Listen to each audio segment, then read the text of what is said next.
I'm Dr. Paul Jenkins, a professional psychologist. Many of the psychologists and therapists we see in the movies are not real. They're just pretending to be. I'm going to take a look today at a therapy scene from Monk and let you know what I think about it as a real psychologist.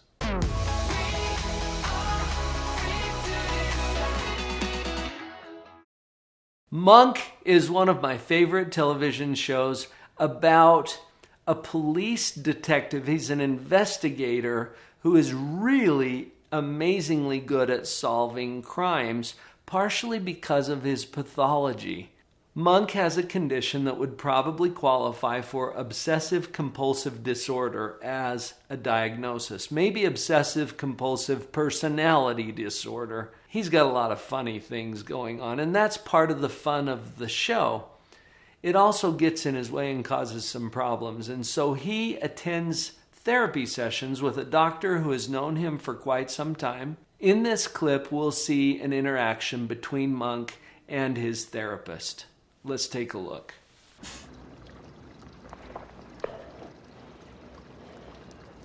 So, going with the flow.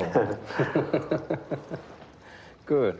Already, I'm seeing things that are catching my attention. I did a video not too long ago where I reacted to a therapy scene from the movie What About Bob?, which is a hilarious show starring Bill Murray and Richard Dreyfuss. And in that particular video, I commented about the formal, stiff kind of a setting that therapist was using. He was sitting behind a desk and he had his secretary bring the patient in and introduce him and set him down, and he was very cold and aloof. Already I'm seeing in this clip an entirely different energy. You'll notice that they are sitting next to each other, or in a way that there's not a physical barrier between them, like a desk or a table. It's much more open. I also love the setting of this particular therapist's space. There's a very zen kind of a feel to it. You'll see that there's a fountain in the background and there are plants around and greenery. It's a very comfortable, very soothing kind of a setting. I'm already liking this. As a clinician, this feels more therapeutic. And you'll also see in the interaction, there's nothing cold or aloof about it. It's very friendly. They obviously know each other and have worked together for quite some time, as the banter would imply. Let's see how this plays out. Good for you. You've been, doing some consulting? Yeah, in Santa Clara. I have an old friend there. Notice right here, they have both glanced over to the side. First Monk, then the therapist. And I love that this therapist is tracking Monk. He's watching him. He's seeing what he's tuned into. Now remember, they've been working together for quite some time. He knows his patient very well.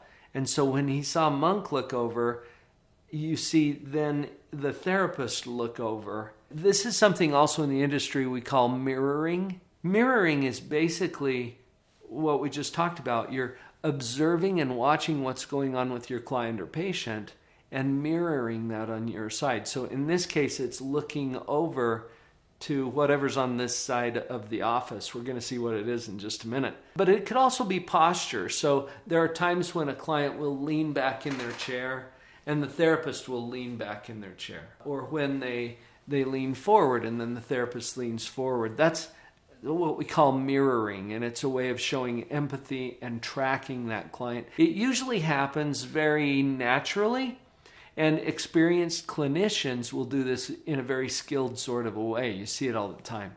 This is a good example. I have an old friend there who's a second lieutenant and called me in.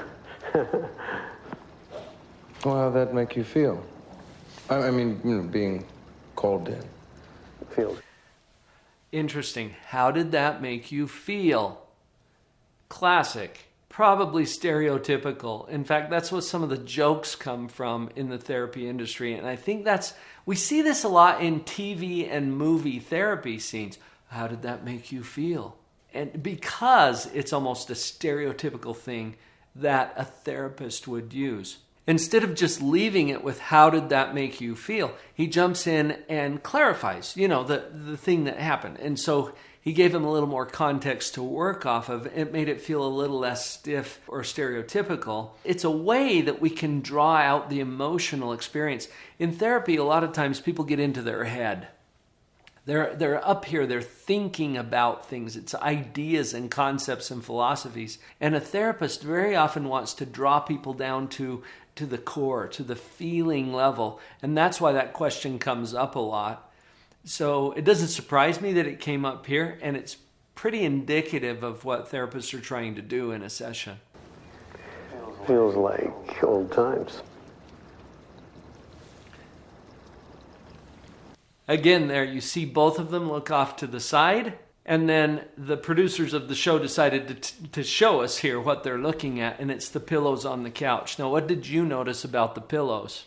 You may not have got a good enough look at it, but this is distracting Monk. Remember, he's got an obsessive-compulsive personality.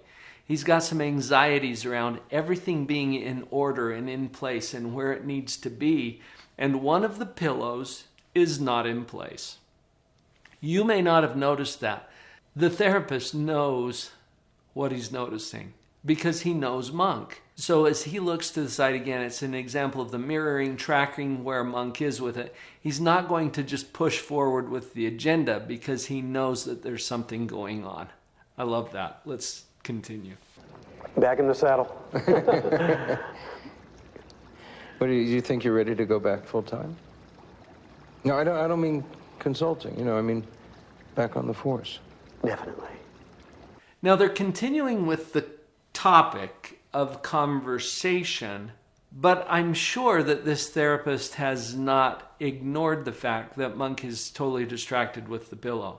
So they're talking about, getting back in the saddle, going back on the force. This is the content. Now, something that happens in a therapeutic interaction, any interaction really, there's a primary conversation and there's a secondary conversation. The primary conversation is what we're talking about. So in this case, it's returning to work on the force or getting involved in that police work again. The secondary conversation is the one that's there that everybody's aware of, but nobody's actually talking about. And that secondary conversation is usually where the meat of things is happening. I'm guessing, I think we're going to see soon that we're going to get to that secondary conversation because that has to do with the processes that are driving the primary conversation as well. Let's see where it goes. Absolutely. Do you think I'm ready? That's the question. Are you okay? I'm fine. Well, you keep looking at the pillow. I mean, if you want to fix the pillow, it's okay. You could fix the pillow. No, really. I was just thinking about. No, I'm fine. How are you sleeping? Okay, they've addressed the subject now. This obviously is the purpose for this particular scene, to reflect that Monk is still very tied into those obsessive-compulsive patterns. That's not lost on the therapist. He sees it, and he's testing. I believe he's testing Monk at this point because he's telling him, look, you can go fix the pillow if you want to. It's like he's acknowledging that Monk has seen it. But remember, they've got some history together, so they've worked on this before. Monk has tried to let go of some of those obsessive-compulsive patterns. And so he's like, no, he's insisting that he's okay. I think the therapist knows otherwise. I wonder if the therapist set that up. Knowing who was coming to see him, knowing that he would notice, maybe putting it out of place just to test this dynamic and to give an opportunity for the conversation.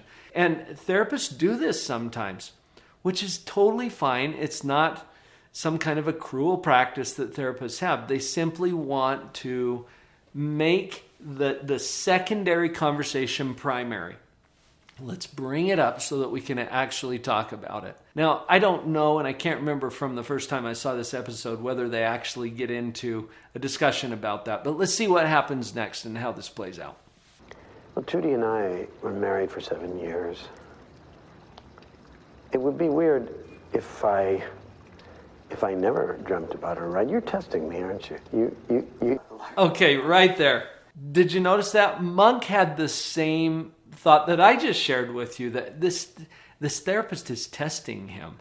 He's trying to talk about the dreams and his relationship with his wife, but his mind is totally distracted by that pillow.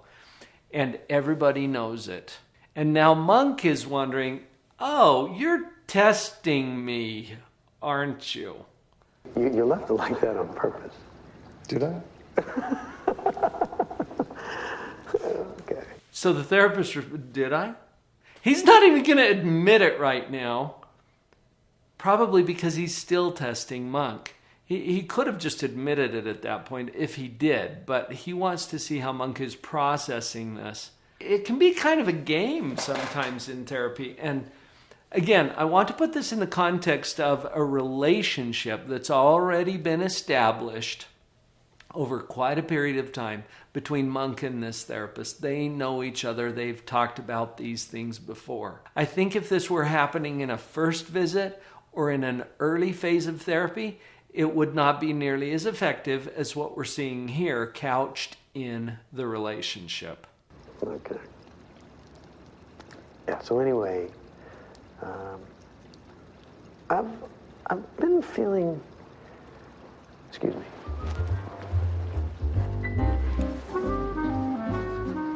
Hold it, that was just, there, it's enough. Okay. No big deal.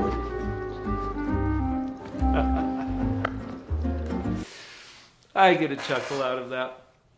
A couple of things that I noticed there. Monk tried to go on. He can't.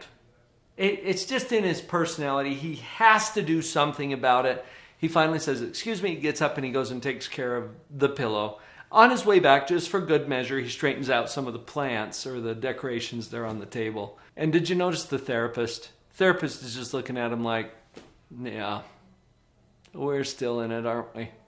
I mean, it's such a knowing look that he's dealing with the same things that he has before. I've seen a couple of other therapy scenes from this particular series. He acknowledges his client's progress, the things that he's learned, the ground that he's covered. And that is something that is very clear in the relationship too. But in this particular scene, there's just that knowing look of, yeah, we're kind of still there, aren't we?